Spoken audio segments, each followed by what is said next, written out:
You're very welcome to this event. Nice to see in traditional arts fashion nobody's sat in the front row.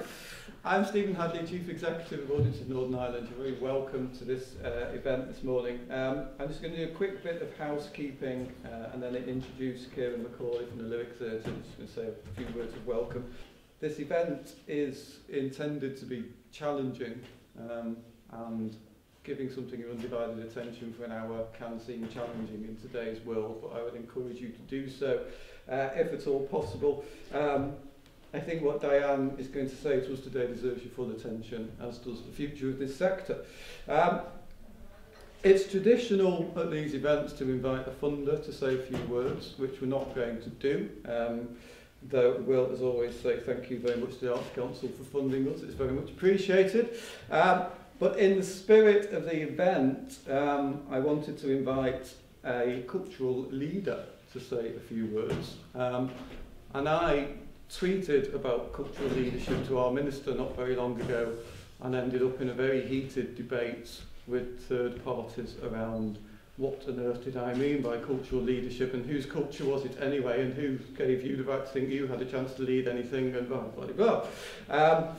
Where I very innocently had just thought people who lead cultural organisations might be regarded as cultural leaders. So I'm going to invite the Chief Executive of the Lyric Theatre, Kieran McCauley, to come and occupy the contested space of cultural leadership and just say a few words of welcome. Kieran. Please don't applaud, you haven't heard what I'm going to say yet. Thanks very much, Stephen.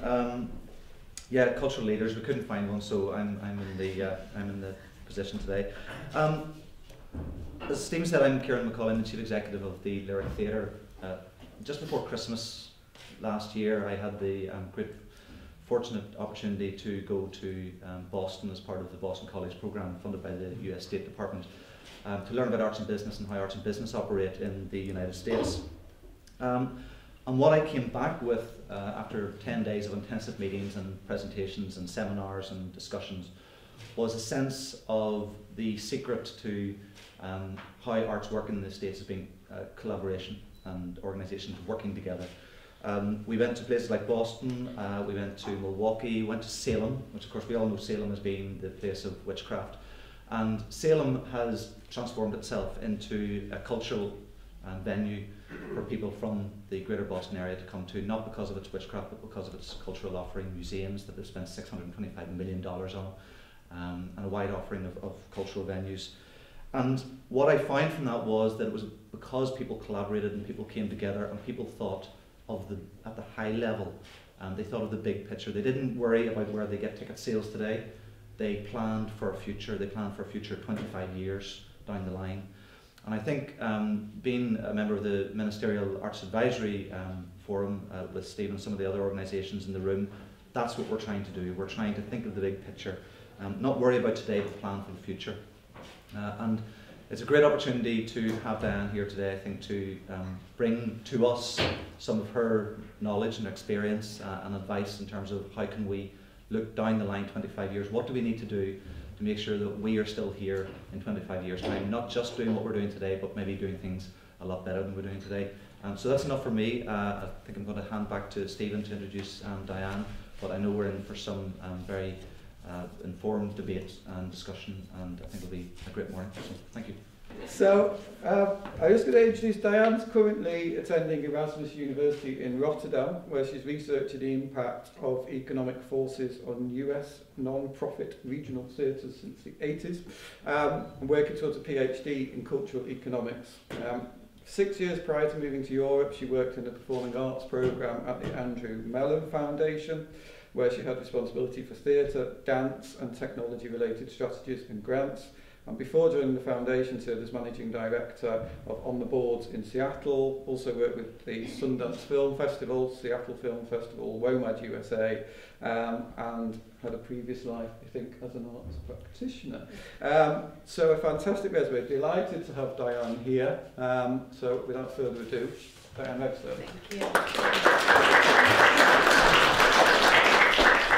Thank you. I am thrilled to have been invited by Stephen and audiences in Northern Ireland to participate in this gathering And I thank you for taking the time to be here. An hour is a long time to listen to somebody speak. So thanks for hanging in there. I hope it's worth it, and I look forward to the discussion afterwards.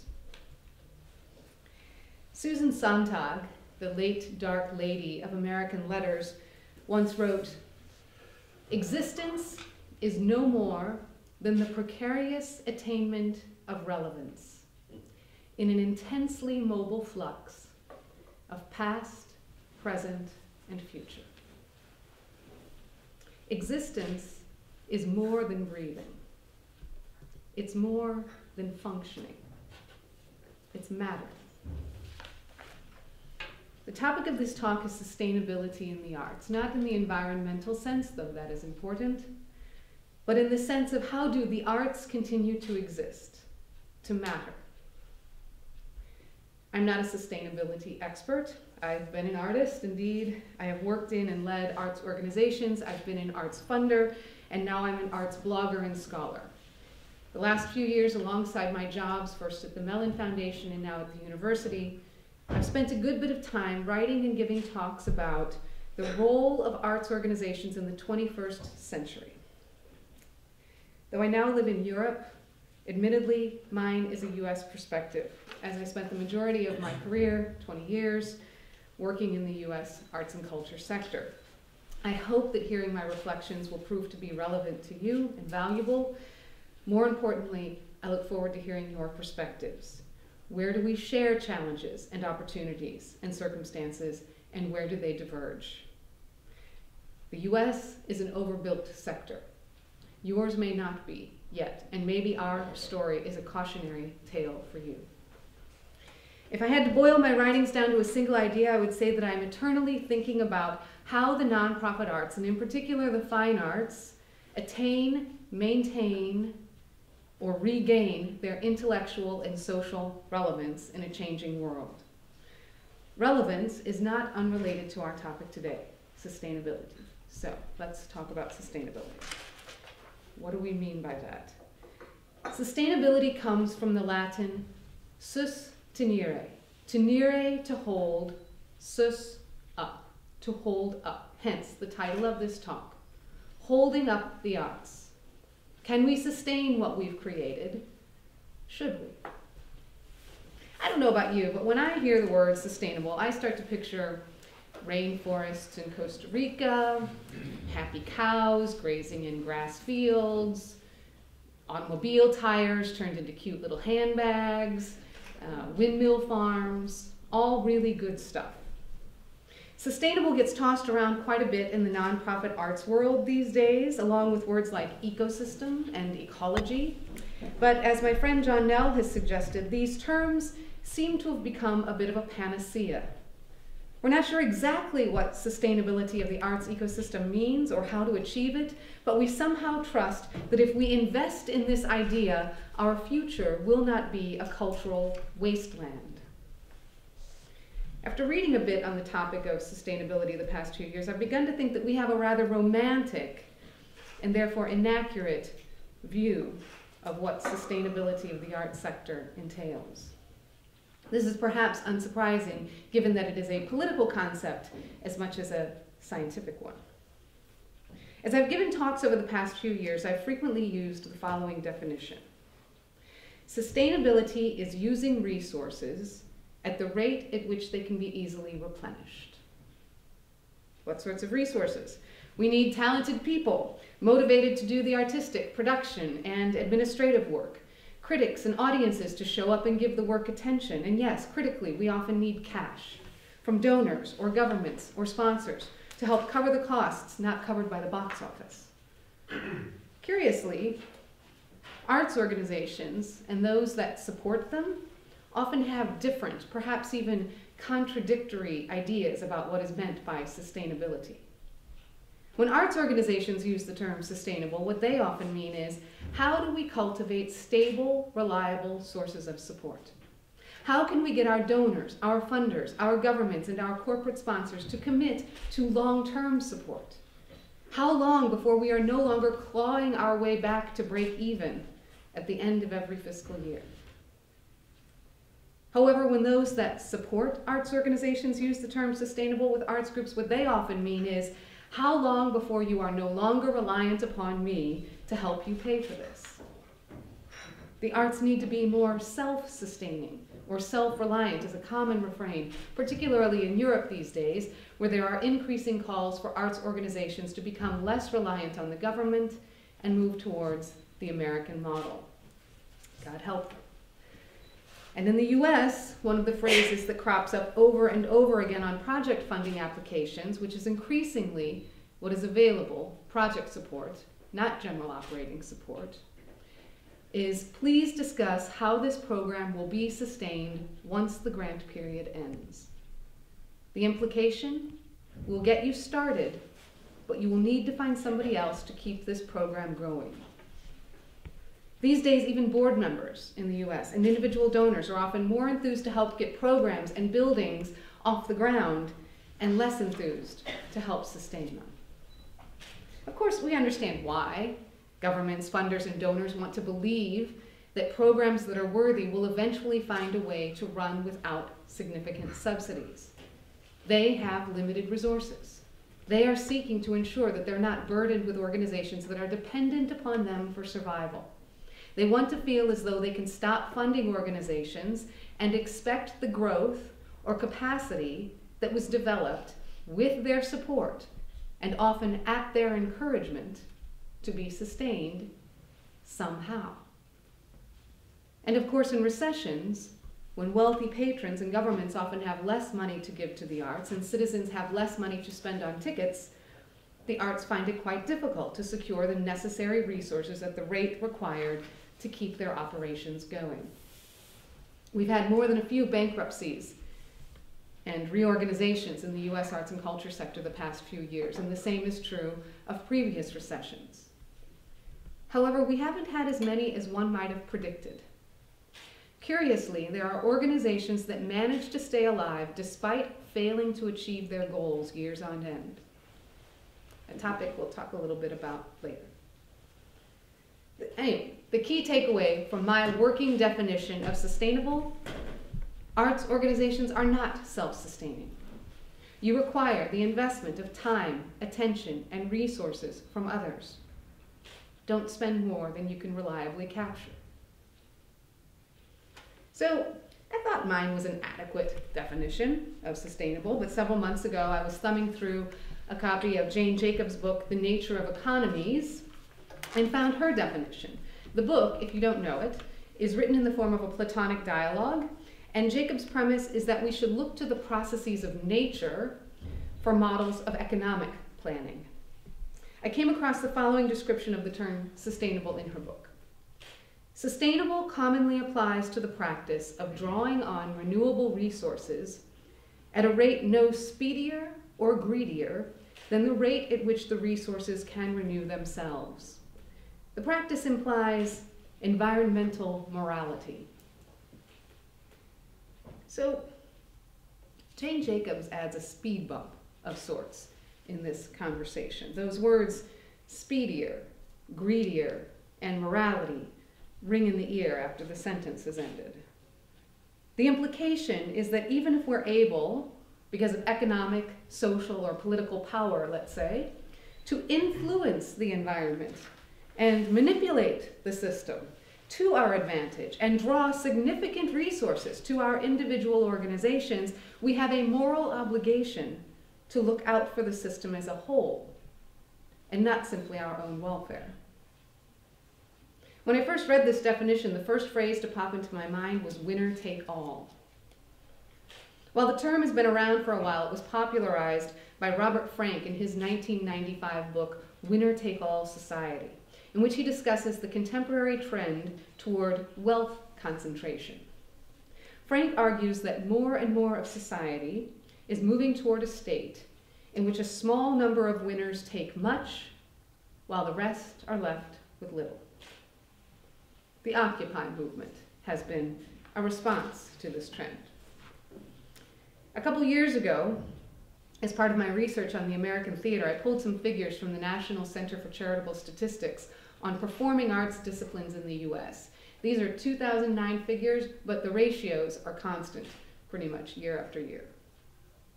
In 2009, approximately 1% of nonprofit theaters captured 48% of the revenues for the nonprofit theater sector in the US. Approximately 1/2% of dance companies captured 60% of revenues for the dance sector. Approximately 1% of orchestras captured 60% of orchestra sector revenues. And approximately 2.5% of opera companies captured 70% of opera sector revenues. But within that 70%, one company, the Metropolitan Opera, captured 26% of revenues for the opera sector. This time last year, there was an article in the New York Times announcing that, quote, while arts groups struggle to balance their budgets, the Metropolitan Opera, the largest U.S. opera company, ended with a $41 million surplus in 2011, a surplus that reverses a $25 million deficit the previous season. A surge of donations and revenue caused the surplus, according to the Met's 2010-11 tax returns. End quote. Listening to Jane Jacobs, we might ask whether we are growing the size of some companies at the expense of other parts of the system. What do you think the percentages would look like if you analyzed the arts organizations in Belfast, or Northern Ireland, or the UK? A second phrase that came to mind as I pondered Jacobs' words, speedier, greedier, and morality, was donor fatigue, a term that's become rather commonplace in the US. It refers to the point when donors or board members have been overtapped and become unresponsive to ongoing appeals. They pull back their support or walk away entirely. I would suggest that this retreat is less about needing their bank accounts to be replenished and more about needing their wills to give to be replenished. Over the past few years during the recession, I noted that many donors in the US used the recession as an opportunity to disengage from projects to which they did not have strong attachment. In other words, when people had less money to give, they didn't simply reduce contributions equally across all of the causes in their life. Many opted to funnel whatever amount they could afford to donate to those organizations to which they felt the most committed, and they stopped giving elsewhere. In the US, it seems that the arts have been, for a while now, preceding the recession, losing out to other causes. Our share of donations is shrinking. What are we to make of this? Bill Ivey, the former chairman of the National Endowment for the Arts, has said that when the arts and culture sector faces resistance to the idea of support for the arts, it's often because the highest priorities of the arts are out of sync with the highest priorities of everyday citizens. Too many people receive little or no tangible benefit from the current nonprofit arts system in the US, he says. Thus, whatever generalized good feelings citizens may have about the arts don't translate into sufficient goodwill when the arts must compete with causes like the environment or education, when advocacy really counts. We need to be concerned if public goodwill has been eroded. We can't use up the resources of the public at a rate faster than the will to give, the will to patronize can be renewed. You may know that in the Netherlands, where I live now, the government has instituted massive cuts to the arts budget. It's been surprising to arts organizations in the Netherlands, I think, that the general public has not protested more to these cuts. And this fatigue sets in not only with contributions and subsidies, but with other areas of arts organizations as well. We cannot force our artists to endure tremendous precarity for years on end, while administrators have steady paychecks and health care without consequences. We can't overwork and undervalue our staffs and ignore or underutilize our volunteers for years on end without consequences. And we can't push our members and ticket buyers to buy more concerts on our season at higher and higher prices without consequences. These behaviors are greedy, and they erode the goodwill that we require from artists, staff, board members, volunteers, patrons, and the general public to sustain our sector. So to reiterate, Jacob suggests that we have a moral obligation to look out for the entire ecosystem by not using more than our fair share, even if we have the power to control our environment and do so. Indeed, it's not only the right thing to do, but the necessary thing to do if we want to see the arts survive. What do I mean by that? Well, this brings me to the third and final concept, the paradoxes of sustainability, which I came across in a paper of the same name by a scholar named Alexei Voyanov from the Institute for Ecological Economics. So let's talk about the paradoxes of sustainability. First, what's a paradox? To find love, you have to stop looking for it. The same is often said of happiness. A paradox is a statement or a proposition that seems self-contradictory, but in reality expresses a possible truth. Here are 4 key points from Voyanov's paper, and then I'll give you an example, I think, to try to bring it closer to ground. After examining the definitions of sustainability of many scholars, Voyanov determined that all of the definitions had one thing in common: an assumption about keeping something at a certain level, that is, a resource, a system, a condition, a relationship. In other words, a goal of avoiding decline. Second point. Voyanov says, however, and here's where the first paradox comes in, that this kind of behavior, the sustaining of something at a certain level or state, seems to belie the fact that living systems tend to go through life cycles. Growth, followed by conservation, followed by release, otherwise known as obscurity or death, followed by renewal and new growth. Point 3, sustainability is thus an unnatural attempt to break this cycle and extend a certain stage. The term sustainable development contains this first paradox. Sustainability seeks to preserve the growth or conservation phase, but development requires the release and renewal phase. Point 4, there is a hierarchy of systems. And here's where the second paradox comes in. Sustainability of a certain level of the hierarchy may impede sustainability of systems at a higher level that are potentially more important. For any higher level system to be sustained, its subsystems or lower systems must be free to recombine. So here's an example. And it's a common one you'll probably know.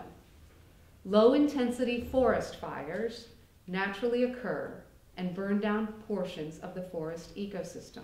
Without these forest fires, the forest ecosystem as a whole could not persist. However, if we endeavor to suppress these naturally occurring low-intensity fires, as we did in the US in the latter part of the 20th century, we end up creating conditions that create high-intensity fires that have the capacity to damage the entire forest ecosystem. So more importantly, more to the point, what does this mean for us, for the arts and culture sector? I think it means we need to think about where we may be seeking the unnatural perpetuation of what may otherwise die. It means we need to think very carefully about which level of our ecosystem we are seeking to sustain. Is it the highest? If not, we may be setting ourselves up for problems in the future. Are the arts sustainable? It's a different question from, is the nonprofit arts and culture sector sustainable? Or are nonprofit arts institutions sustainable? Or even, is my arts organization sustainable? What shall we permit to be the legitimate and sufficient form for the perpetuation of the arts? What's the best way, for instance, to sustain theater? Keeping alive all organizations currently in existence and any formed in the future? Ensuring that one national theater company remains in place in every major city from now until the end of time? ensuring there's a constant churn of independent artist collectives that live and die with their members, or that training programs exist, that kids learn how to appreciate Shakespeare, or are given the guidance and tools to create their own theater? How do we pass along the theater genus, or the classical music genus? Does vinyl count? A CD? A digital download? Or the Philadelphia Opera Company's Hallelujah Chorus flash mob performed at the department store Macy's, which has been downloaded more than 7.5 million times on YouTube?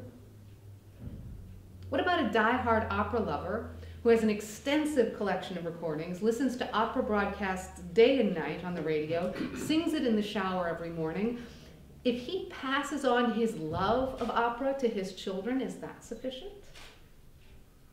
What about El Sistema, the Venezuelan social program that puts instruments in the hands of hundreds of thousands of children? What about the Metropolitan Opera HD broadcasts and movie theaters, which continue to expand in reach and numbers year after year?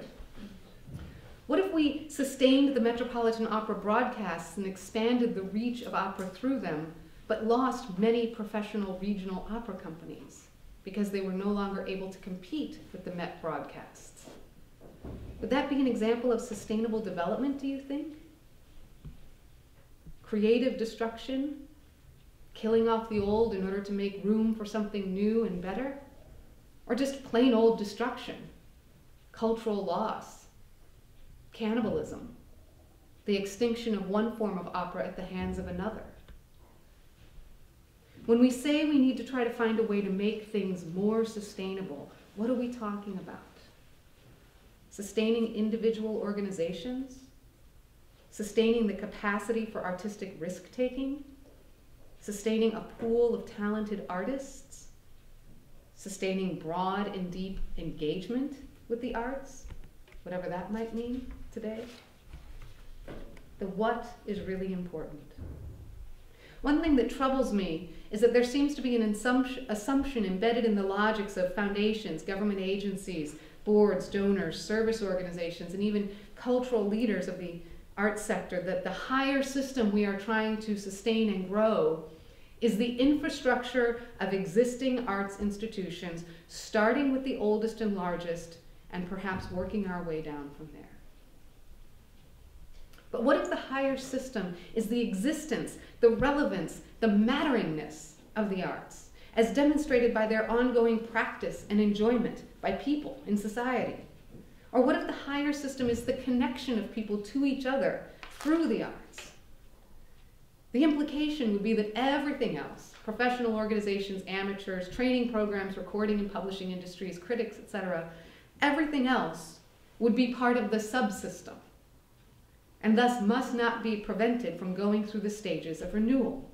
It would mean that we must allow organizations to die physically or spiritually, artistically, and be resurrected, if that will help us achieve the higher goal of a society in which every citizen is able to have what Bill Ivey terms an expressive life. While we seem to recognize that some deaths are inevitable, yes, history and good sense tells us that renewal in the sector should happen in the ongoing churn of small organizations. That's natural. As opposed to the collapse or 180-degree transformation of established, historically leading institutions, which we would find not only unnatural, but probably truly alarming. Hence, one concludes the strategy of the Dutch government and others: sustain the large organizations and let the rest of the sector churn, which we presume leads to innovation, creative destruction, and not to a death valley and the loss of innovation from our sector. Do you remember the origins of the term sustainability? Sus tenere. Tenere, to hold, sus up. As I read this for the first time, I smiled because I saw the paradox of sustainability embedded in the very roots of the word and the different meanings of the phrase to hold up. To hold up can mean to uphold, in the sense of to perpetuate, support, defend, carry forward. But to hold up can, of course, also mean to stop, to block, to keep in a specified state or relation. We are seeking to uphold our institutions, but as we do so, I think we need to ask ourselves whether we may be holding up necessary renewal and adaptation that might lead to more meaningful engagement by the public in the arts. We need to trust that we can let go. A small tangent, but I think it's relevant to this topic. A few months ago, I was in Vienna at a small gathering of leaders in the museum world, and one of the speakers was a man named Georg Frank Oberasbach, who gave a terrific talk about the attention economy. And one of the most interesting sections for me was one in which he discussed how a work of art becomes a classic. And he has identified 4 stages. First, the work an artist is noted. It captures the attention of those in the center of the art world, critics, curators, dealers. 2, the work and artist becomes fashionable. It is hyped, and it captures the attention of those who pay attention to those in the center of the art world. It accumulates attention capital. 3, the work or artist becomes inflated to the point of saturation. People tire of the work and artist, and it falls out of favor. 4, the work and artist is rediscovered at a later time, resurrected, and valued because it once again has relevance. In other words, a work becomes a classic through its death and resurrection. It is the 4th stage, he says, that is the measure of a classic. If the work never dies, it can never be resurrected. Of course, there are works that make it through stage 2 and then 3 and stay there. Frank Oberasbach would suggest they were not classics. They were novelties in their time, but did not have the endurance of a classic. We cannot ensure the matteringness of the arts by extending unnaturally the lives of individual arts organizations. But this is what we've been doing in the US. We've been trying to sustain organizations that are not, in their current size and form, sustainable, and as a result, driving them in a direction that ultimately erodes their raison d'etre. Over time, they become what Meyer and Zucker call permanently failing organizations. This term does not refer to organizations that are permanently running deficits, though we have plenty of those too. It refers to organizations that have reached a chronic state in which they are failing to achieve their proclaimed goals, but persist anyway. What does this failure look like?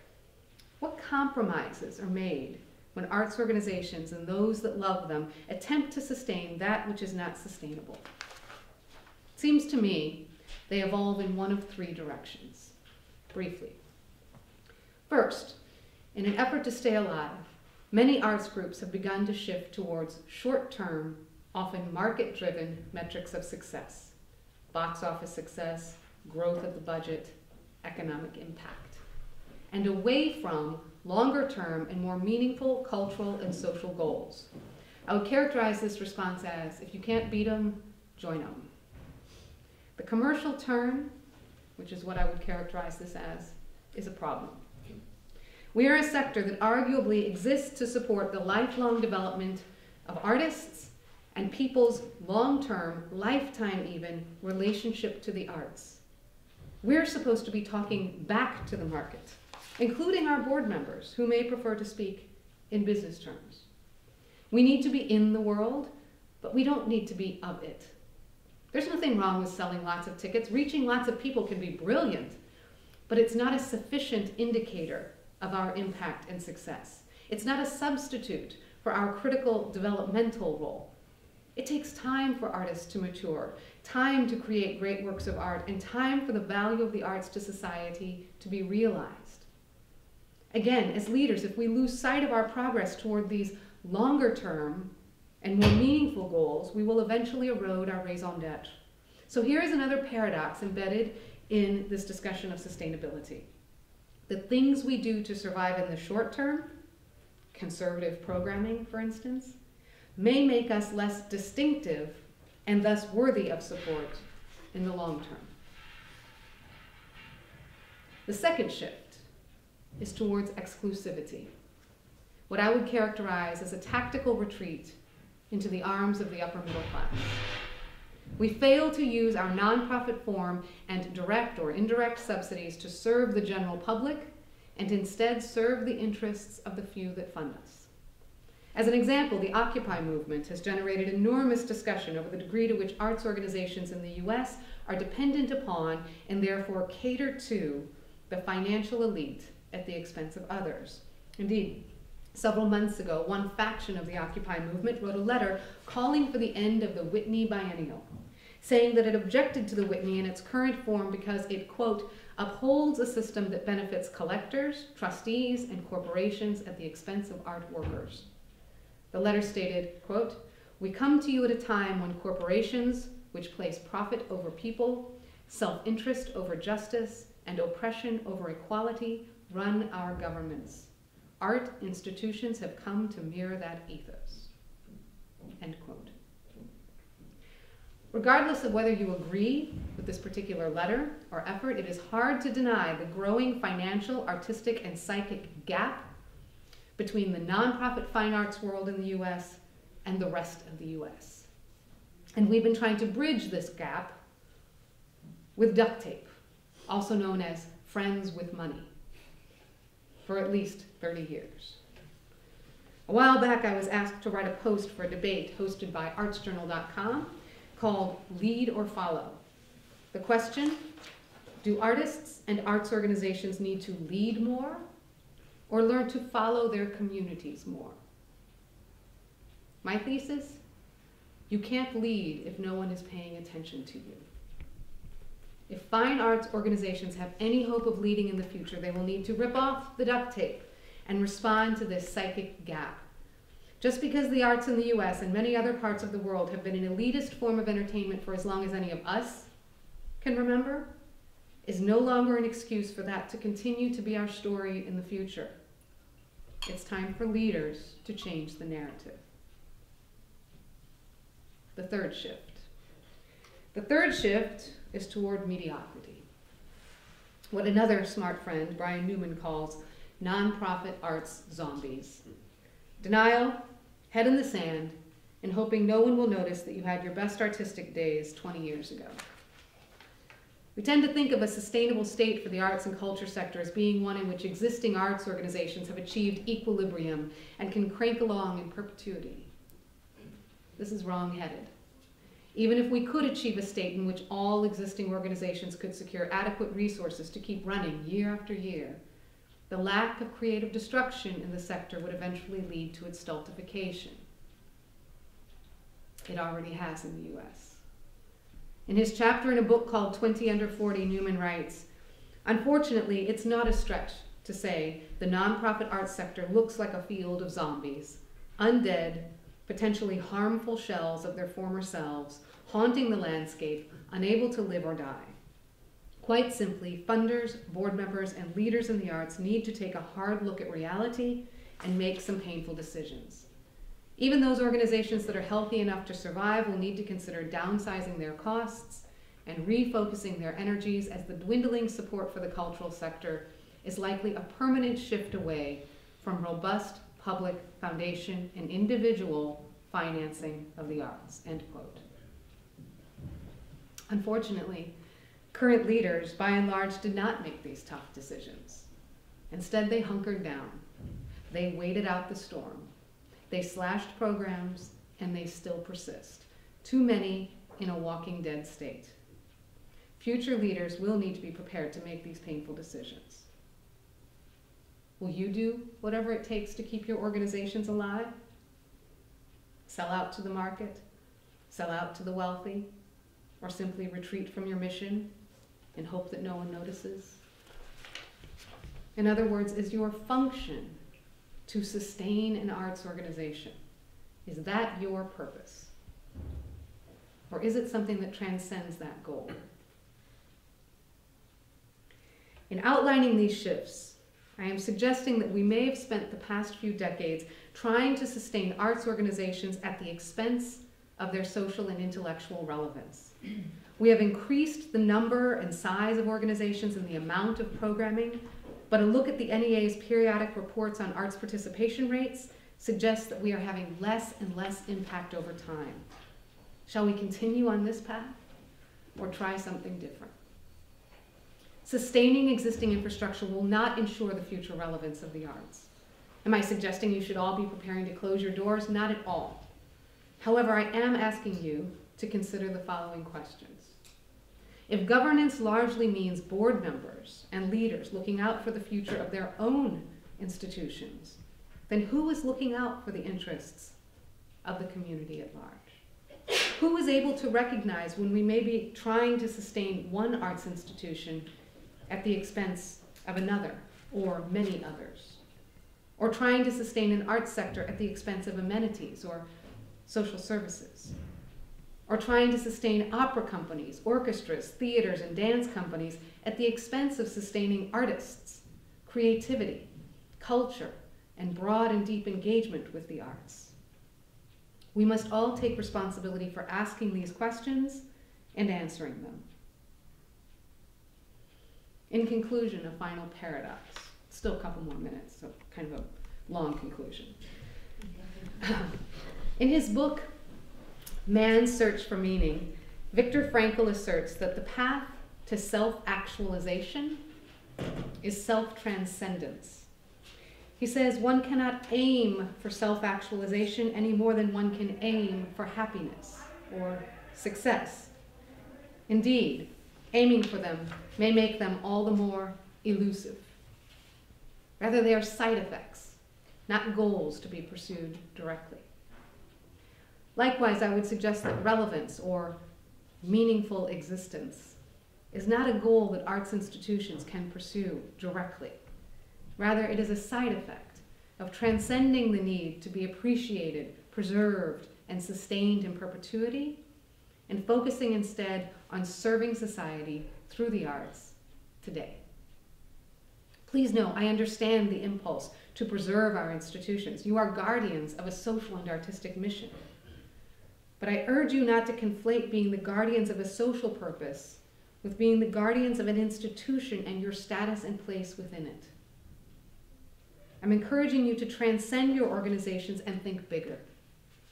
Your purpose is not to hold up your individual institutions. Your purpose, I would humbly suggest, is to join forces in order to sustain the existence, the relevance, the matteringness of the arts to society at large. And the arts do matter. We may be trading what some call experience goods, but we're not Disneyland. We're not here to simply give people a momentary diversion from the reality of their lives. Network television can do that. Broadway revivals can do that. Pop culture can do that very well. In the US, 1 in 3 people are living below the poverty level. The arts are there to say, we see you. We see this entire community. We see that for every one person that's doing okay, one person in this community is suffering. We do not exist exclusively for those that are doing okay. We exist for everyone. We exist for you. In his 1945 book, The Gift, Lewis Hyde writes, "The art that matters to us, which moves the heart, or revives the soul, or delights the senses, or offers courage for living, however we choose to describe the experience, that work is received by us as a gift is received. Even if we've paid a fee at the door of the museum or concert hall, when we are touched by a work of art, something comes to us that has nothing to do with the price." End quote. Hyde says that whereas the commodity moves to turn a profit, the gift moves to the empty place. It turns toward him that has been empty-handed the longest. And if someone appears elsewhere whose need is greater, it leaves its old channel and moves toward him. The art that matters to us is received by us as a gift is received. Beware economic impact arguments. The more we use them, the more we commodify what we do. The more we use them, the harder it becomes to make the case to policymakers that our value is not in directly spurring economic growth, but in building the social cohesion and trust that underpins civil society and make, among other things, economic trading possible. We are here to foster empathy, understanding of self, and understanding of other. We are here to gently, or not so gently, open people's eyes to truths they cannot see or choose not to see, suffering and ugliness and their opposites, love and beauty. These are not corny words, though we perhaps feel silly using them because we have adopted the language of the market to explain what we do.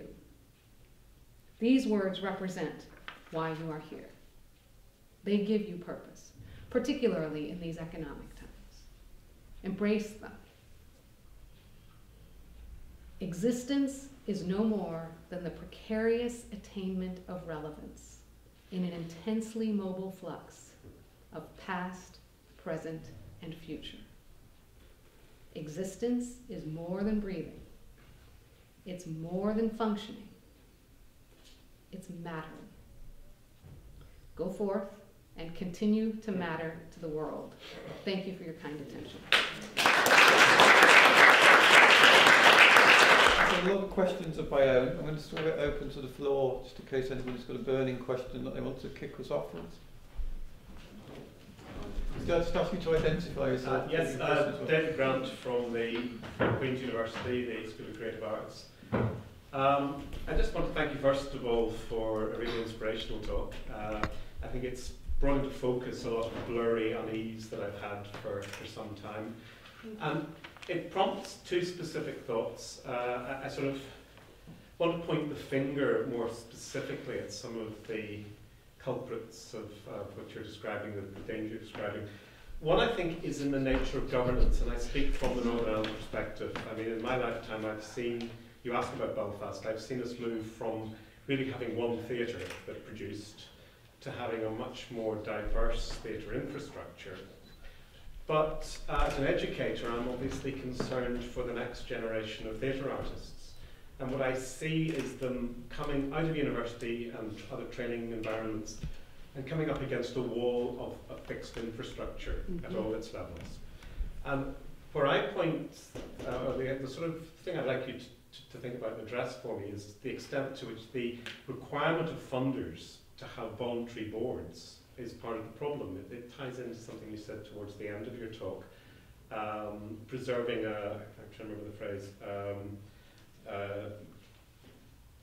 a guardian of a mission, I think you said.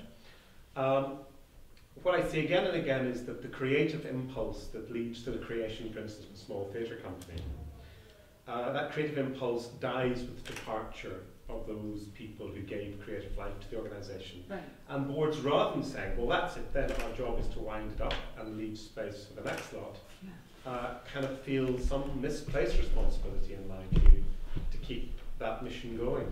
And they then have to draft somebody in who might be much better being given the space to go off and create their own enterprise. I mean, would you have sympathy with that frustration? Yeah, I think that's really well said. There are two thoughts I have about this on governance. One is that in the US, at least, when voluntary boards were required as part of nonprofit corporations, the original intent, as I understand it, was that they would be representatives of the interest of the community in the organization. But we see how really over time it becomes almost the opposite. Like, we are going to defend this institution against, you know, the sort of the larger public good in a way. You know, even if the larger public good says, you know, we want something else, we want something new, we're going to fight to keep this organization going. And that you see, I think, a disconnect often, particularly in the US, where boards are often financially elite because they're required to give so much, that they're out of touch, in a sense, with the community. So I think that's one of the first issues with governance, of arts organizations. And to your point, yes, that we also have this notion that these particularly nonprofits, I think we do this, there's a sense that they should be existing in perpetuity, that was somehow the goal. And in fact, in a lot of the founding charters in the US, you see these words, permanent institutions created. Often even around things like choreographic companies, where it's actually ridiculous to think about that being a permanent institution once that founding artist no longer is able to create work. And we don't make it easy for organizations to die. There is shame, I think, in that. And that's one of the things that funders have perhaps contributed to as well, and government agencies and their expectations that well-run organizations will keep going. When I was at the Mellon Foundation, we actually funded the Merce Cunningham dance company to plan to close when he was no longer able to make work. And I thought this was a beautiful initiative.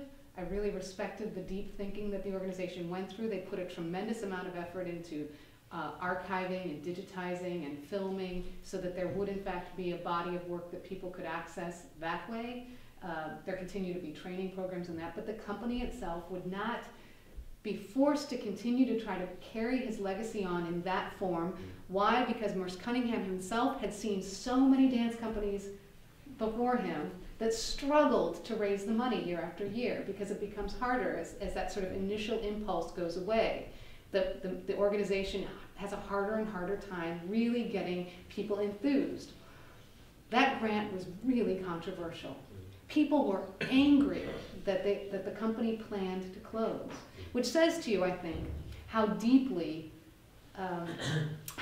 this sort of value around permanence is, and how hard we would have to work, I think, to shift that mentality and make that okay. But I think you've identified I think that is a big part of it, right? You often hear our board members say, we won't close on my watch. Not on my watch. But I think your point about heritage and archiving is an interesting right. complement to that. Exactly. I mean, and that's where we could, if we put resources towards that, potentially make it easier for organizations to let their kind of live existence shift. Thanks for the question. Are we resistant to the idea of letting arts organisations die?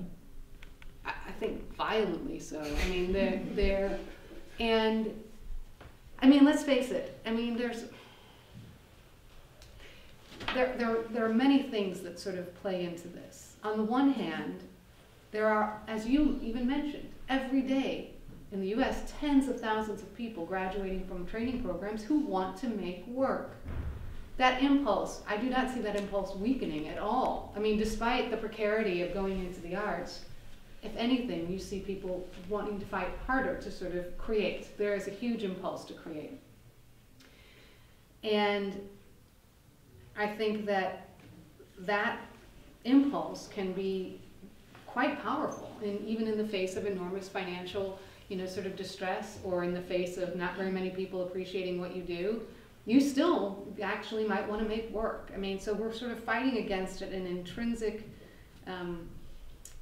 value that people place on the ability to create, right, in the first place. But also, I think that we tell ourselves that somehow if we let the big opera company, let's say, New York City Opera being an example of an organization that has been in crisis now for quite some time, and yet you can see people continually struggling to keep it alive. There are many orchestras, I'm sure you know this, in the US right now that are in strikes and bankruptcies, but fighting to stay alive.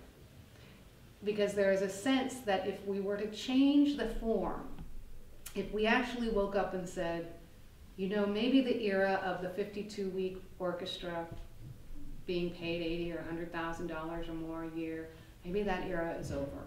Maybe we have to think differently about how an orchestra is sustained financially, what its purpose is, how it relates to a community or even a larger area than that. These become really threatening conversations to have, and I think we fear that. As I said at the beginning, I think we fear that we will face a cultural wasteland. But if we aren't regarding the kind of physical institutions and the infrastructure that we now see, that what will be ahead of us will be something that's just all pop culture. are all commercial culture, but that's what will inevitably take over and kind of, you know, like a, you know, giant Pac-Man, you know, sort of gobble up the fine arts. You know. Asking Bill from your Moore District Council, what's the best direction to take if we allow arts organisations to die from the infrastructure which supports that model of letting them continue to fail? How do we then inspire the regrowth, the development, and the new thing to happen when, Well, when the infrastructure has been for 30, 40, 50 years holding up right. the old?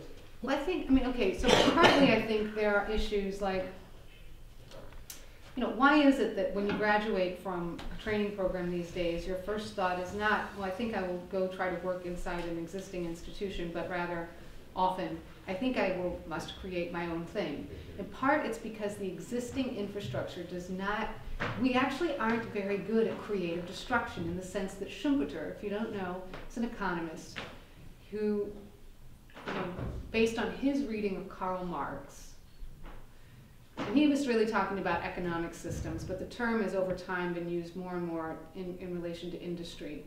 He talked about the fact that for the new thing, for innovation to occur, the old thing has to be allowed to die. And interestingly, when Schumpeter was first writing about this, he thought that the only way that could happen was sort of in smaller businesses, right? That as new businesses come up, you know, and other businesses die, that's where sort of innovation will happen in any sector.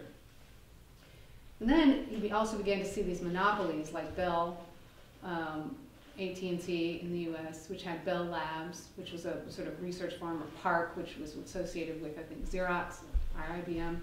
And he noticed that, oh, actually these big institutions can also innovate if they sort of dedicate a portion of their resources to that kind of research and development, right? Which is often at odds, let's face it, with making money and the things that you want to sell on a normal basis to your average customer.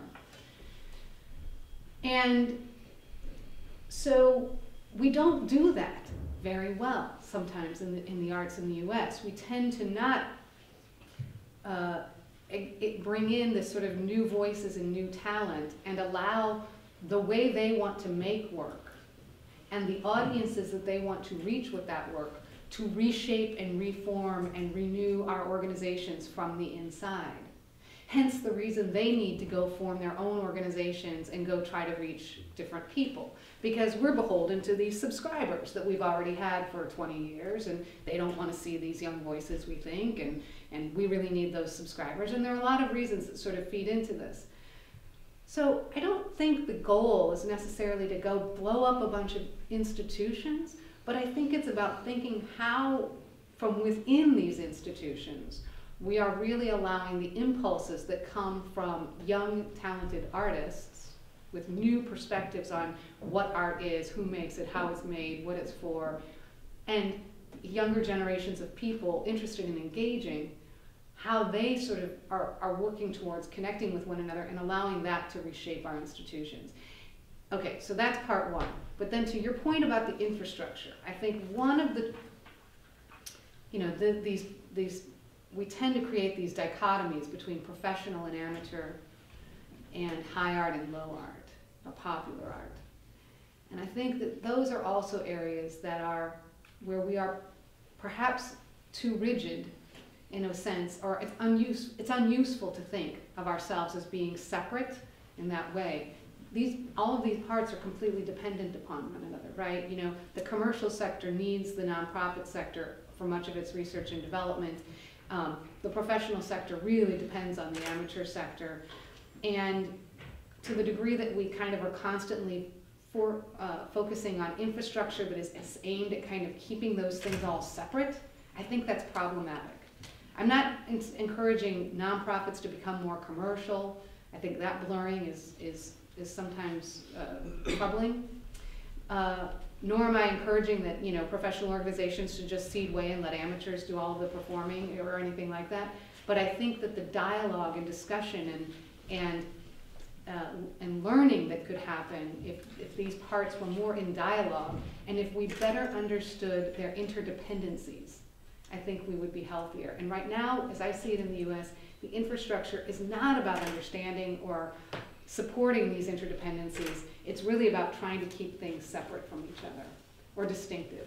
And so that's in part also, I think, a kind of renewal or breaking down of infrastructure and maybe reforming of a new kind of kind of relationship among these things.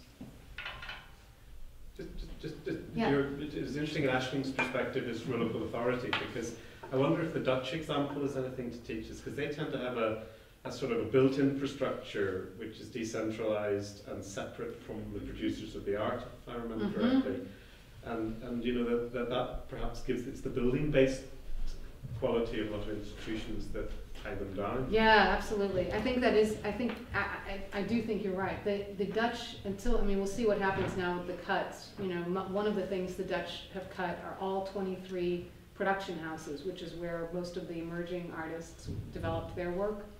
But certainly the fact that the buildings are owned and operated by one entity and the work that is presented is produced by others, I think has allowed those venues to some degree to stay more vital, but you do see a sort of commercialism creeping into many of them. I mean, I think it will become harder and harder over time for these younger voices to get space on those stages, as there's increased pressure for these venues to now pay for things with box office, because that's what sells. Although if you have a grant, of course, that will compel you to do just about anything. But you know, if the money goes away from the government, I don't know what will happen there. Yes?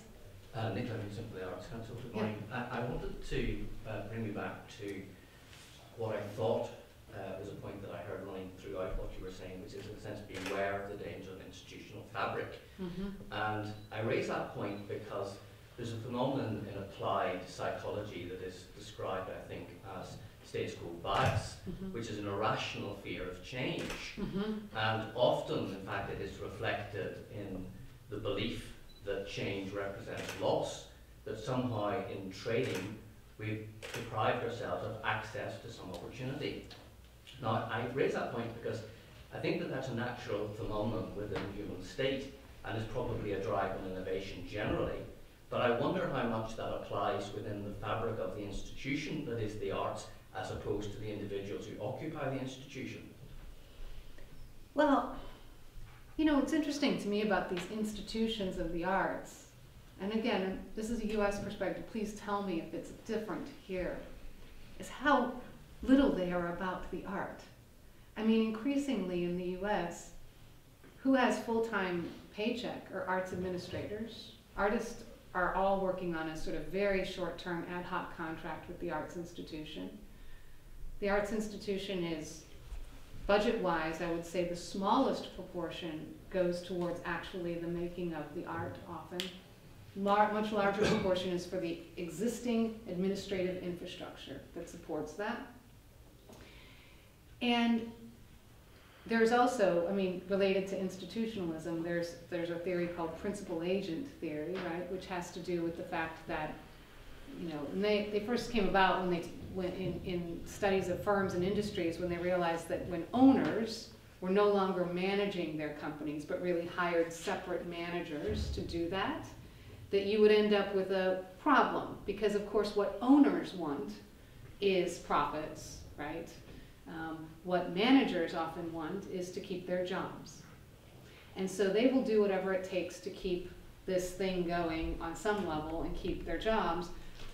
Whereas the owner might say, you know what, actually the best thing to do here would be to shut this business down because it's not making enough money and start something else, or make some sort of radical change.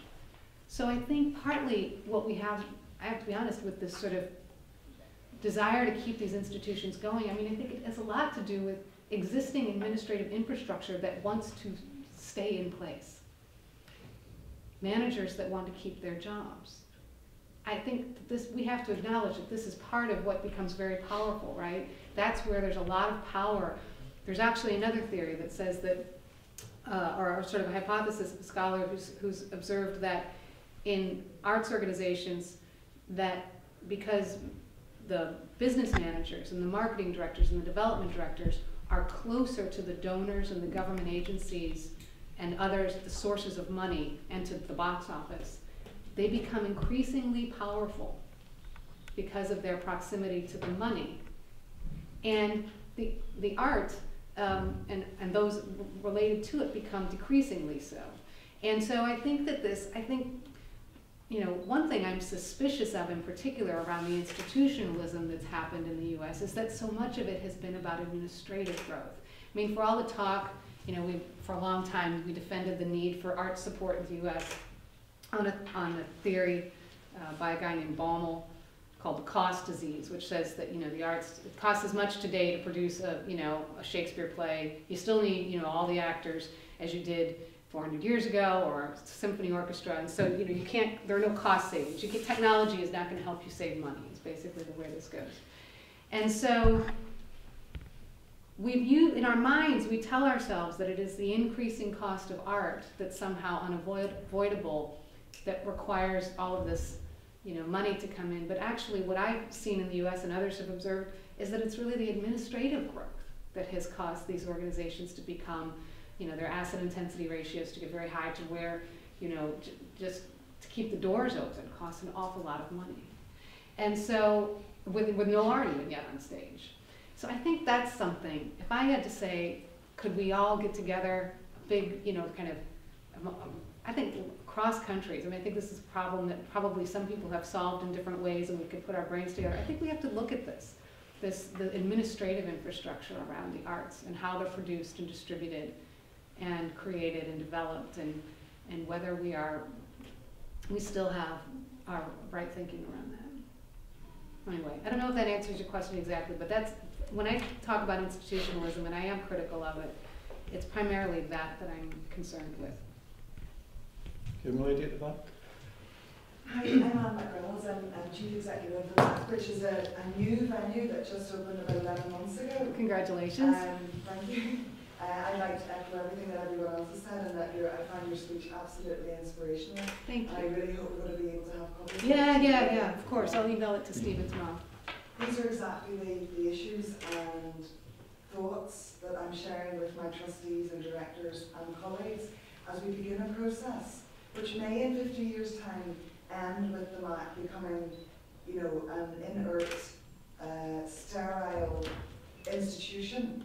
But we have this extraordinary position at the minute, which is that we have all the trappings of institutionalization, the walls, and the doors, and the ceilings, with none of the thought process that sometimes become attached to those places. Because you could say that our process has been one of creating a space which by definition, in a kind of existential sense, immediately limits possibilities, because as soon as you decide where the walls and ceilings are going to go, someone can't fly through it. Right. And yet at the same time always trying to remain focused on the fact of what the point was. Right. The point was never to build a building. The point was to create opportunities and chances for artists to fly, sometimes through space that they ought not to be able to fly through. So David reminded me that there was one of our colleagues whose words, I think he spoke probably in 1984 or something, Stephen Wright, who now works in the BBC, and he said that art centres are where art goes to die. And I think about that almost every day. But having gone through this, just finally, this process, which is sometimes, remember the way we used to all have mission statements that were 3 paragraphs long? We now have a mission statement of the MAC, which is 1 sentence long, but I think I might adopt your speech.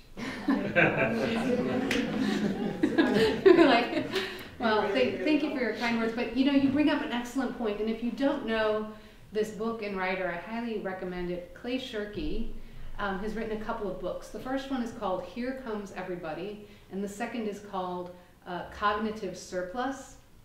And he also has a terrific TED Talk. When I send you this, I'll put a link to it in there so you can look it up, where he talks about the institution as, what does he call it? The institution as barrier or something like that.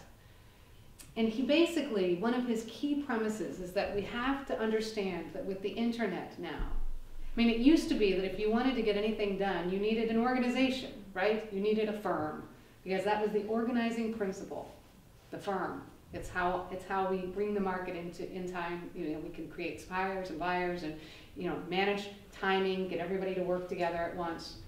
He says, look, the internet has really reduced our need for these organizations and in what you call institutions, right, in order to do business with each other. We can actually, through the internet, a lot of people can self-organize and get things done. So it would make the case that perhaps our sense that we have to have permanent institutions in order to have great art is perhaps a fundamental premise that we should rethink. Perhaps we can still be making great art, but without a lot of permanent institutions that are sort of each set up to sort of organize a certain group of people, but that stay set up in between the projects, right? But that maybe something else is possible. And he talks about the fact that institutions, you know, eventually, you know, they go through sort of a goal displacement. They, to your very point about the mission, they stop pursuing the original goal and they begin to pursue the goal of keeping the institution alive for its own sake, as opposed to the original goal, which probably had something to do with art and society and, you know, things like that.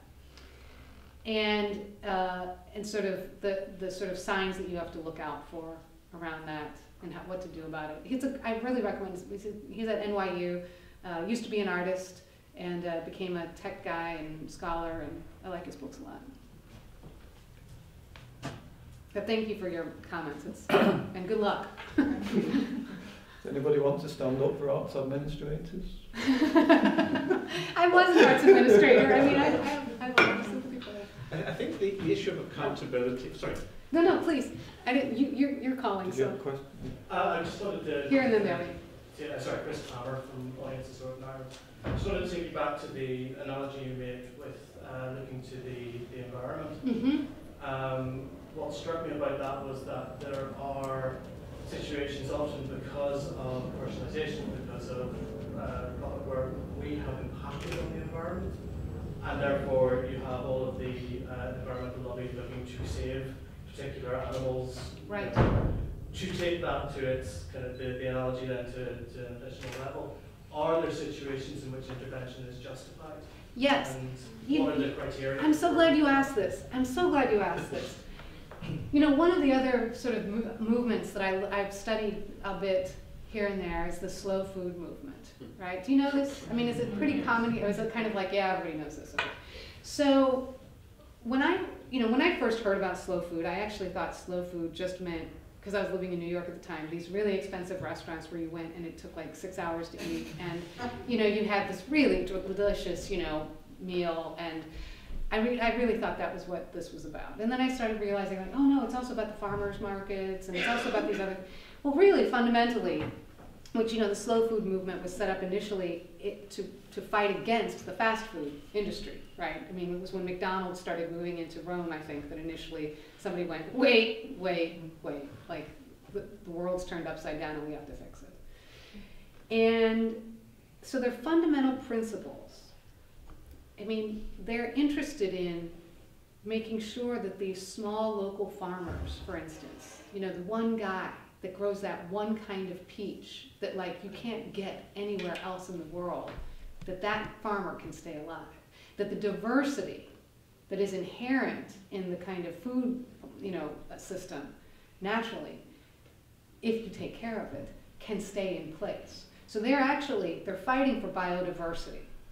And the way that they do that is they have this logic that says, okay, well, if we can get everyday people to change their value system and to care more about, you know, to make a relationship even with some of these farmers that live in their area, and to understand that peach, that maybe they'll, you know, cost a little bit more to buy, but if they buy it, they'll keep that farmer in business and they'll keep that kind of peach going.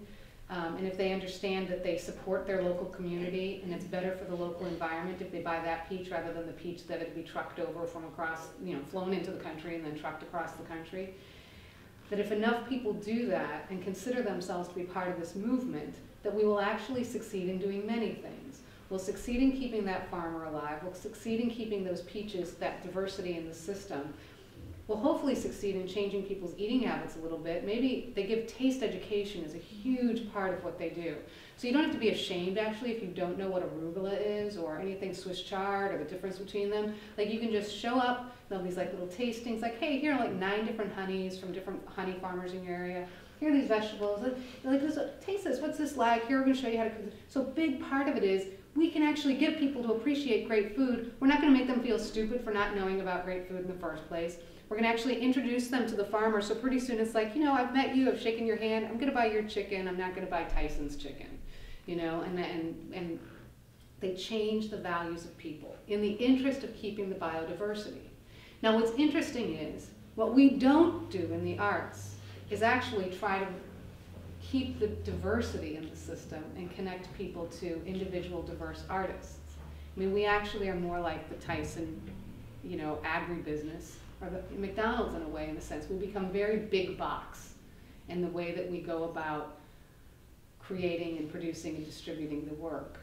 And so part of this kind of shift away from institutionalism is also about saying, like, right, if we existed to kind of try to protect the diversity in the arts system, you know, make sure that like emerging voices have a place, and make sure that, you know, also from a traditional standpoint, we're preserving certain traditions so that people 100 years from now still know actually what Merce Cunningham was about, not because we've necessarily kept this company alive, but because we've kept this archive alive or something like that.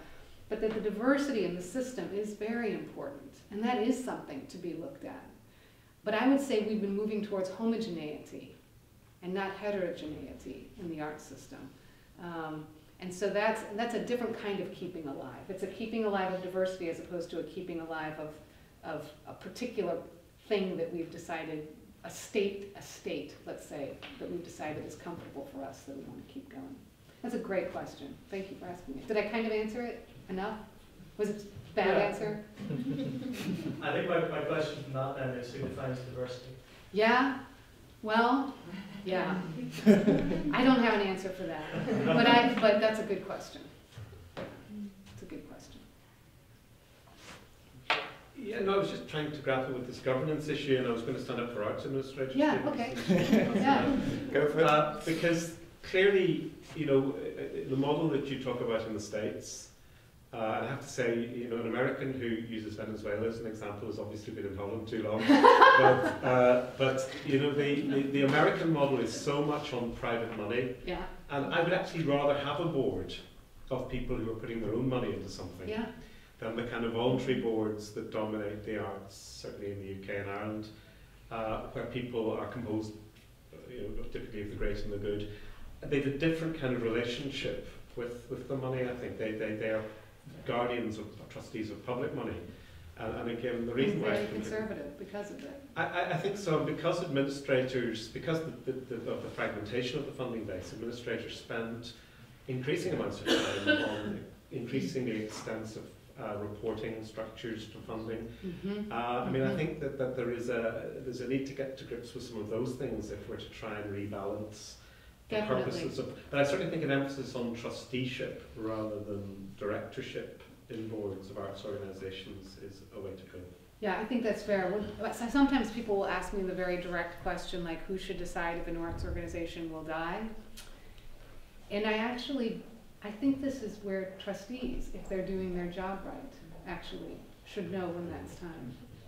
But I don't think we have right now trustees that are up for making those decisions in too many cases. Right? It's not that they're not smart enough. Well, they perceive themselves as directors rather than trustees. Right. They don't hold things in trust, and I think if we could change that mindset, it might help. Yeah, that's a great point. And your point about arts administrators is also well taken. I mean, I can say, having done it, and I loved doing it, but it's also one of the hardest and sort of thankless jobs, you know, in many ways.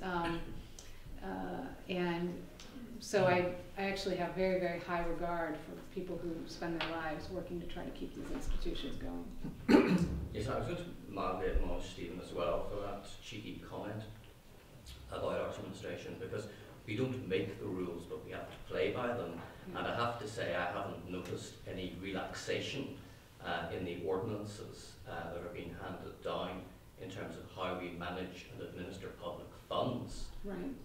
any change of attitude. In fact, if anything, I've noticed in the almost 30 years that I've been working in the system, ramping up of reporting obligations and requirements, and compliance requirements, even around, you know, what I would call as modest procurement.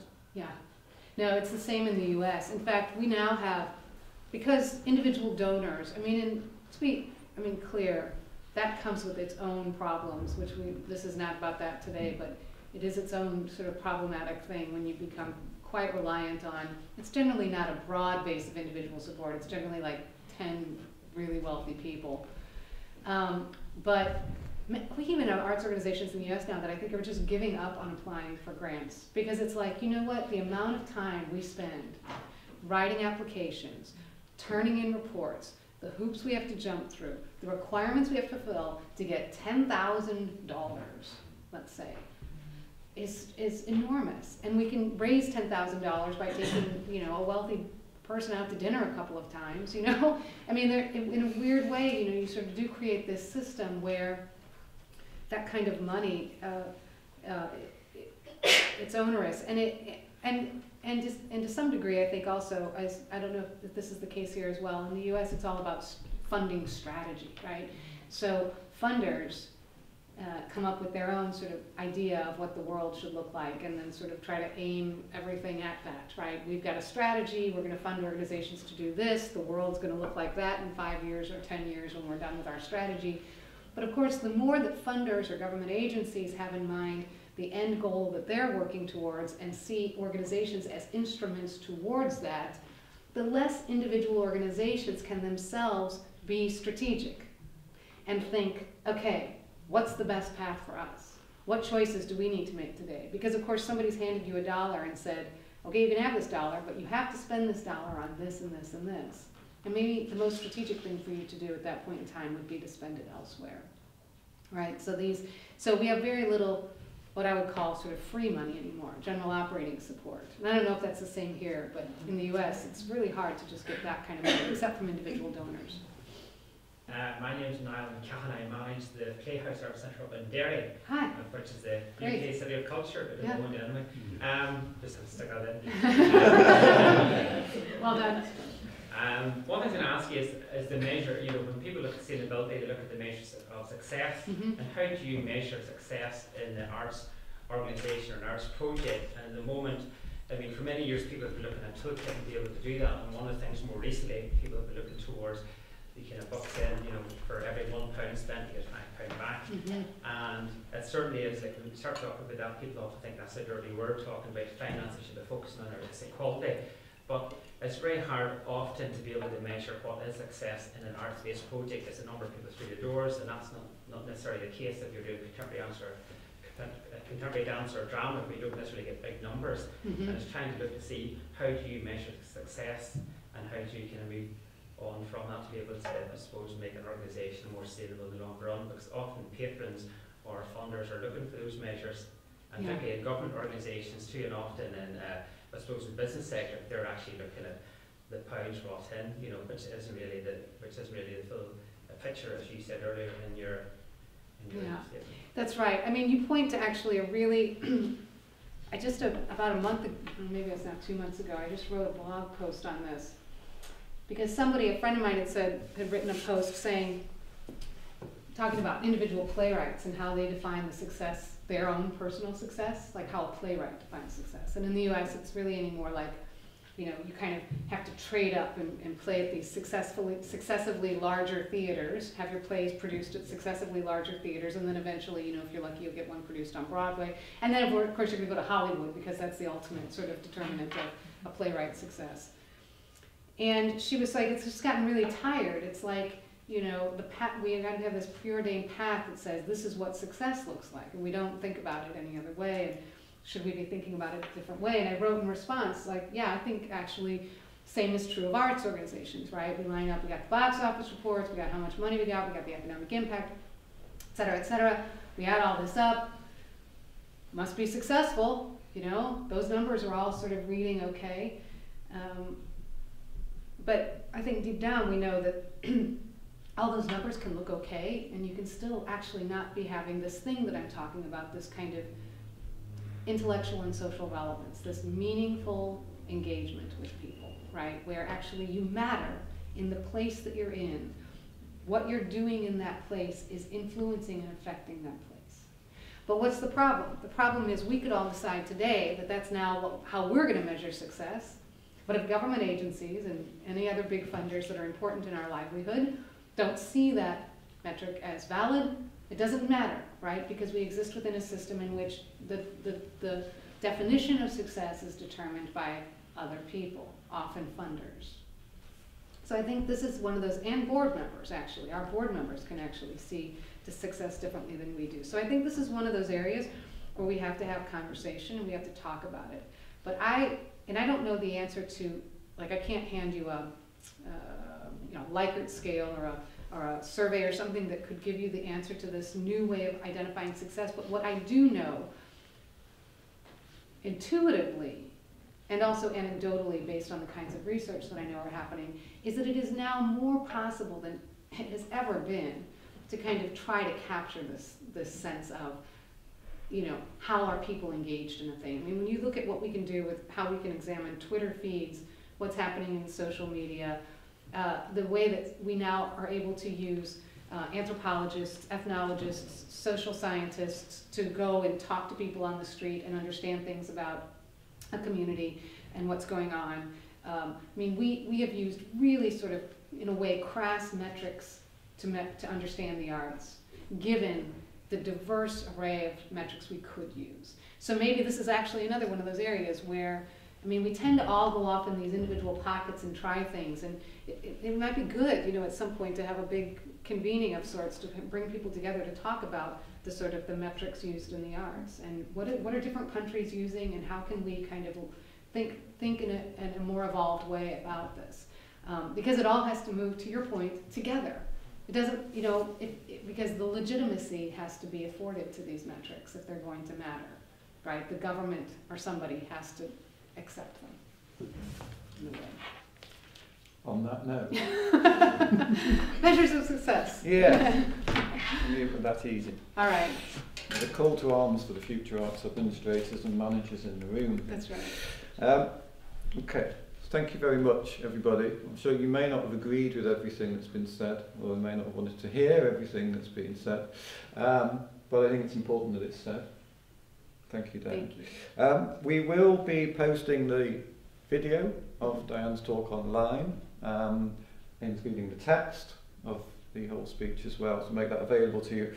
And it's our ambition that this will be at least an annual event which will take place, and we will bring an international speaker. So I haven't told Diane this yet, but my intention is to invite her to recommend to us who the next speaker should be to come over. So we'll have that conversation. So there should be tea and coffee and cake, hopefully up there. Diane will be signing copies of her albums and new book. That's right. If you'd like to go out there, and if I could just ask you to put your hands together and thank Diane.